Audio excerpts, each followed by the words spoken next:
Masayang araw mga ka-PL. O eto na. Nagbigay na po ng babala si Atty. Vic Rodriguez, mga kababayan.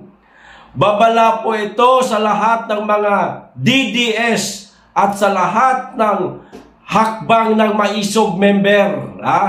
Para sa akin kasi, kapag sinabing membro ka ng hakbang ng maisog na dating pinamunuan ng ating dating Pangulong Rodrigo Roa Duterte, ikaw ay isang DDS pa rin. Ngayon, ang babala ni Atty. Vic Rodriguez, mga kababayan, dito po sa tumitinding awayan nitong dalawang grupo, Team Maharlika at tinatawag nilang Team Alpotera. Ayon po kay Atty. Vic Rodriguez, maging marahan at mapanuri di umano, mga kababayan. Maging marahan sa pagbibigay po ng komento sa magkabilang grupo. Nang sa ganon, hindi tayo magkawatak-watak, hindi tayo lalong mag-away-away, malusaw ang ating pagiging isa, solido bilang isang Duterte die-hard supporter at maging mapanuri, mga kababayan. Baka mamaya hindi ho natin namamalayan na baka tayo po ay nadudulas na, nahuhulog na sa kadramahan at patibong nitong mga nagsasabing DDSD umano sila. Basahin ko po muna ito, mga kababayan, bago po tayo magbigay ng ating komento. O di kaya isasabay na lang natin ang ating komento habang binabasa ko po itong naging post ni Atty. Vic Rodriguez sa kanyang social media account. O eto, isang oras pa lamang po nakakalipas. O, maging marahan at mapanuri, ayon po kay Atty. Vic Rodriguez. O, hindi lingid sa kaalaman ng pamunuan ng hakbang ng maisog na mayroong kasalukuyang organisado at sinasadyang tangka na lusawin, pahinain, sirain ang ating hanay at samahan. Napansin niyo ho yan, mga kababayan? Sinasadya at tangka na lusawin, pahinain, sirain ang ating hanay at samahan. Nino? Nating mga DDS, nating mga miyembro ng hakbang ng maisog, mga kababayan. DDS at hakbang ng maisog, iisa lang po yan, iisa lang po ang hangarin ng mga yan. Alin? Ang ipaglaban ang ating inang bayan, itong TAPS, Transparency, Accountability, Peace and Security, at higit sa lahat, pagsuporta po sa mga Duterte. Ito po ngayon ang nangyayari. Ano ba nangyayari ngayon? Dahil dito sa dalawang grupo na ito, Team Maharlika at Team Alpotera, di bagay nahahati ho tayo, mga kababayan? Hahayaan po ba natin na tuluyan itong mawasak ang ating pagiging isa, ang ating pagiging solido? Di ho ba? Meron di umanong nagtatangka at sinasadyang lusawin, pahinain at sirain ang ating hanay at samahan. Papayag ho ba tayo na malusaw, humina at sirain ang ating hanay nitong mga nagsasabing DDSD umano sila? Mamaya malalaman natin, mga kababayan, aanalisahin na rin natin kung sino ba talaga ang tunay na atin. Okay, tuloy ko yung basa. Huwag natin hayaan na ang ating atensyon ay magambala ng mga personalidad, ito na, at grupo na sadyang nagpapakalat ng mga maling impormasyon, intriga at personal na hindi pagkakaunawaan. Huwag di mo na nating hayaan, mga kababayan, na masira o magambala ang ating atensyon nitong mga grupo na sadyang nagpapakalat ng maling impormasyon, at nag-iintriga, alin? Ano ba intrigang nangyayari ngayon? Ano ba kumakalat ng mga maling impormasyon ngayon? Napakarami mo, mga kababayan. Sino po ang nagpapakalat? Maaring kayo, alam nyo na ho, o kilala nyo na ho sila. No? Mahirap na po. Baka mabudol na naman tayo. O ito pa, maging masinop, mapanuri, at marahan sa pagtalakay, kita nyo na, ng mga impormasyon. Diba? Huwag hayaan na malihis ang ating atensyon. Ito na mga kababayan. Lakas at panahon sa mga paksa at usaping walang maidudulot na mabuti sa ating lipunan at patuloy tayong magbuklod sa panawagan na pagpapauwi kay Pangulong Duterte o Pangulong Rodrigo Duterte at pagtanggol kay Vice Presidente Sara Duterte. Yan po ang hangarin nating lahat ngayon, mga kababayan. Ang pagpapauwi po sa dating Pangulong Rodrigo Roa Duterte at ang pagtatanggol na rin sa ating pangalawang Pangulo na tila natatabunan na po, mga kababayan, nitong dalawang grupo o individual na ngayon ay nagpapasaringan, nagkaroon na nga ng awayan. Nawala na po tayo sa focus dahil masyado na po tayo nakisawsaw dito sa awayan itong dalawang grupo na ito, mga kababayan. Atensyon o atensyon sa ating lahat. Huwag po tayong magpalinlang, baka meron po talagang nananadya na pahinain tayo, wasakin tayo. Eto na. Ang hakbang ng maisog ay tahimik na kumikilos sa pag-organisa at higit na pagpapalakas ng ating hanay sa loob at labas ng bansa bilang paghahanda sa patuloy nating paglahok sa mahalagang usaping panlipunan na tumatalakay sa politika, ekonomiya at soberanya na marapat na ibinahagi sa higit na nakararaming Pilipino alinsunod sa ating advokasya at panawagan para sa transparency, accountability, peace and security. Mga kababayan, tandaan ninyo, yan po ang pangunahing isinusulong o nilalabanan, no, ng hakbang na maisog. Alam na ho natin yan. Transparency, accountability, peace and security. Yan po ang laging ipanawagan natin sa gobyernong ito. Huwag po sana itong pagkikipag-away sa mga individual o sa mga grupo. No? Kaya nga sabi na ito, maging marahan at maging mapanuri. Paano maging marahan? Maging marahan sa pagbibigay komento at suriing mabuti kung sino ba talaga, mga kababayan, ang totoo dito sa dalawa. Mamaya, himay-himayin ho natin yan. Ito, kaunti na lang po. Higit pa nating paigtingin ang kilos, sigaw at panawagan. Doon niya sa TAPS na nabanggit kanina. Bring home Tatay Digong. Defend Vice President Sara Duterte. Protect, uphold, and defend the Constitution. Baka nakalimutan na po natin yan, mga kababayan, na ito po ang unang ipinaglalaban natin bago yung awayan ng dalawang grupo na yan. Ituloy po natin ito, tila nawawala na ho tayo dito. Dahil masyado na pong nakuha ang ating atensyon dito sa awayan ng dalawang grupo na ito. Hindi po marites ang ating kailangan, mga kababayan. No? Chismis issue, hindi po yan. No? Kundi, ang tunay na ipinaglalaban po natin ngayon. No?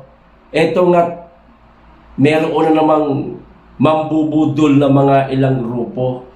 Eto, kayo po ang tatanungin ko at kayo na rin po ang humusga, mga kababayan. No?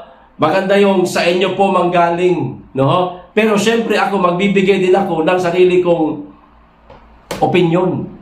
tungkol dito sa dalawang grupo na ito na nag-aawayan ngayon. No?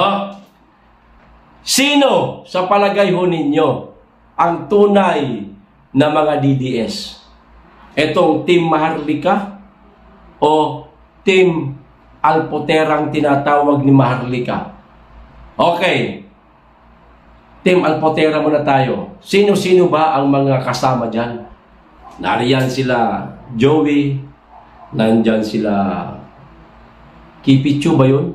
Crisette, nandyan si Tio, andyan yung mga taga-dahig na mga vlogger, no? Ewan ko lang, di ko sure kung kasama talaga nila. Ito sila, Alvin at yung Aldo. At marami pa sila dyan. Pero, dito naman sa Team Maharlika, parang ang lagi ho nating nakikita, si Atty. Harry Roque lang at saka si Maharlika. Kung meron man iba, baka nasa dahig yung iba. Ngayon mga kababayan, tanong ko po sa inyo, sino po sa palagay ninyo ang tunay na DDS na nakikipaglaban para po dito sa transparency, accountability, peace, and security, higit sa lahat para sa ating bayan?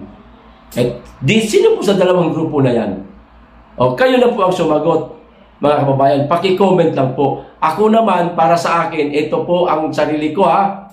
Maaring magkaiba ho tayo, maaring parehas po tayo. Para sa akin po, masasabi ko, ang tunay na DDS, walang iba, kundi ang Team Maharlika. Hindi sa kinakampihan ko sila at hindi sa ayaw ko dito sa kabilang grupo itong Team Alpoterang tinatawag ni Maharlika. Hindi ganon.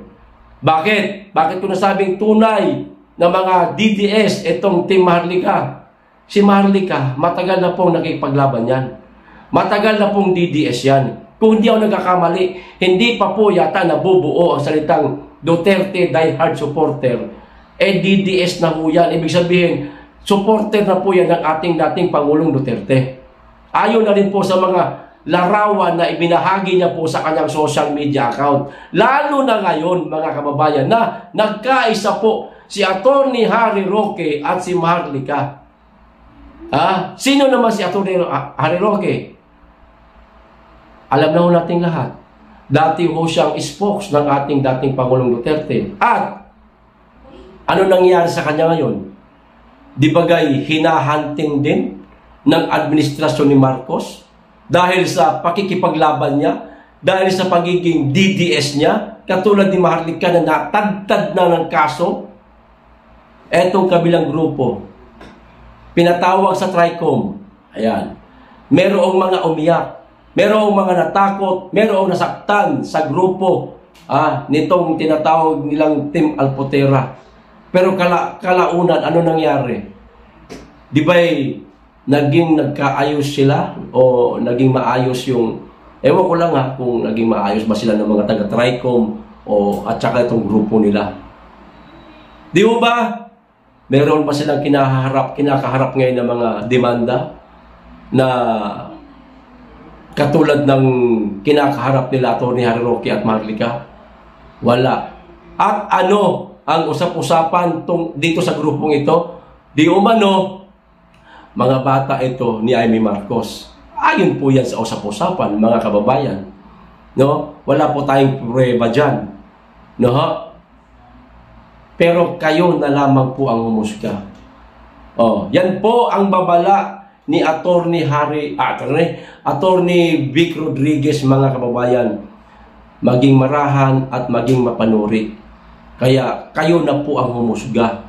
Kasi ako, tulad ng sinabi ko kanina, yun po ang nakikita kong tunay na mga DDS. At higit sa lahat, hindi naabutan o hindi nagkaroon ng kasunduan. Pero hindi ko naman sinasabi na itong Team Alpotera meron silang kasunduan sa kung sino mang mga politiko na hinihinalang na sa likod di umano ng grupo nila. Ayos! Idagdag ko na rin po itong isa, mga kababayan. Itong napakagandang ganap sa buhay ni Abante. Ito na tayo. mga asar na tayo mga kababayan. Tuwang-tuwa na siya dahil na-disqualify itong kanyang katunggali sa 6th District na Manila na si Uy. Natutuwa na siya. Akala niya mga kababayan, siya na ang papalit at siya na ang hiranging congressman sa nasabing lugar mga kababayan. Pero dahil dito sa inilabas po ng Korte Suprema, tila nagkamot ng ulo. Si Abante mga kababayan. Hindi lamang po ito kay Abante, kundi para po ito sa lahat. At itatama ko rin po yung aking sarili. Mahirap na, baka masabihan tayong gumagawa-gawa ng istorya.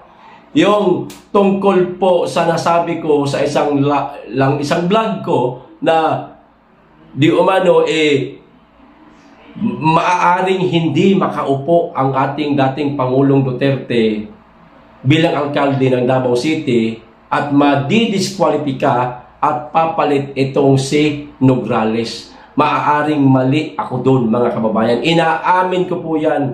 Ako po yung tao na marunong po umamin ng kamalian. Kaya itatama ko po. Dahil dito, naliwanagan po ako mga kababayan. Ito po, ang sabi dito, Supreme Court, disqualified winner can't be replaced by second placer. Tapos ang istorya. Babasahin pa natin lahat to. Naintindihan na naman na natin. Sige tuloy para mas maliwanagan po tayo. Maaring iba sa inyo, alam na ito, pero sa mga hindi, eto, makinig po kayo. Sa isang makasaysayang desisyon, tuluyang ibinasura ng Korte Suprema ang tinatawag na second placer rule, kung saan pinipilit ng natalong kandidato na maupo sa pwesto kung ma-disqualify ang nanalo. Ayan. Kapag mayroong isang kumandidato at natalo at ipinipilit niya na siya ang mauupo sa pwesto dahil na-disqualify itong kanyang katunggali sa kung anumang kadahilanan, hindi maaari mga kababayan. Kaya nanganganib pa dito si Abante. Abante! Akala mo Pasko na, si Mana Santa pala. Ay, di si Mana Santa. Undas pala. Kala mo Pasko na, undas pala. Araw pala ng patay, mga kababayan. Ito pa. Ito ay matapos ang en banc ruling ng Supreme Court sa kasong Dato Pax Ali S. Mangudadato V. Commission on Election na isinulat ni Associate Justice Gaerlan, mga kababayan. Ayon sa korte, walang batas, uulitin ko, walang batas na nagsasabing pwedeng italaga ang second placer bilang panalo. Walang batas para italaga ang second placer na nanalo. Walang batas.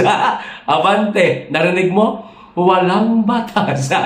Ngayon, mga kababayan, kung halimbawa lang, ma-disqualify ang ating Tatay Digong at hindi mauupo bilang alkalde ng Davao City, lilinawin ko yung nasabi ko noong nakaraan, hindi po si Carlo Nograles ang magiging alkalde ng Davao City. Ewan ko kung sino. Hindi ko rin po masabi kung si Mayor Baste ba. Sana siya na lang. Okay, ito pa. Dagdag nila. Nilalabag nito ang karapatang bumoto ng taong bayan. Nila, the second placer rule undermines the people's choice in every election. Binanggit din ng korte ang lumalalang kaso ang lumang kaso ng Jeronimo V. Ramos ng 1985 kung saan iginiit na hindi pwedeng ideklara ang natalo bilang panalo dahil hindi ito ang pinili ng nakararami. Natalo na nga eh. Di ba? Natalo na nga. Tapos idideklara pang panalo nang dahil lang sa na-disqualify itong kanyang katungali. So, ano ang mangyayari? Ano ang magiging solusyon para magkaroon ng isang pamunuan? Magkaroon ng mamumuno sa nasabing lugar kapag ka tuluyang na-disqualify ka itong si Uy. Ito, ibig sabihin, kahit ma-disqualify ka ang isang kandidato, hindi automatic kung uupo ang second placer.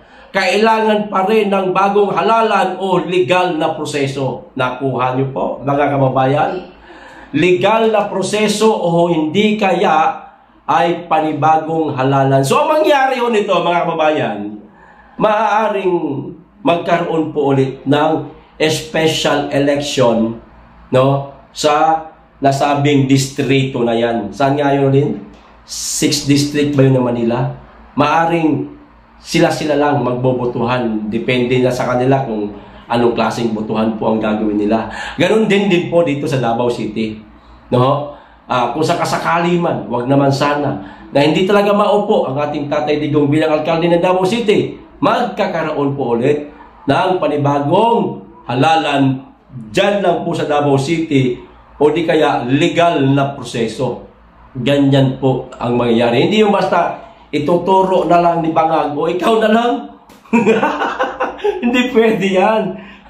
Dahil ba makabangag itong second placer, ituturo na lang ni Bangag. Wag ho tayong pumayag sa ganyan, mga kababayan. Mag-ingay po tayo. Dapat idaan sa panibagong halalan o di kaya sa legal na proseso para patas at karapat-dapat itong mapipili ng nakararami na siya ay uupo sa nasabing pwesto na yan. Uulitin ko lang, lilinawin ko lang, itong sinabi po ng Korte Suprema ay para po ito sa lahat.